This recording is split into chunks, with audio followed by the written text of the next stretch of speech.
हजुर अनि के अरे चिसापानी भनेको यहाँ यता त पल्लो छ नि पल्लो डाँडादेखि जो चिसापानी त्यही बस्छ सबिता कहाँ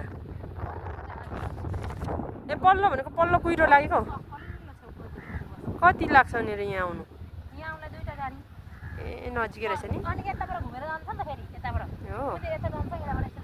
यताबाट गाडी भने त कति छिटो हुन्छ नि हो यस्तो भिड थिएछ नि यस्तो भिड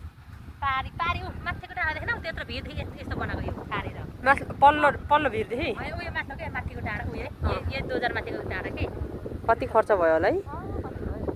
बस्ती बनायो हेर त कस्तो त्यस्तो भिड थियो यस्तो बनायो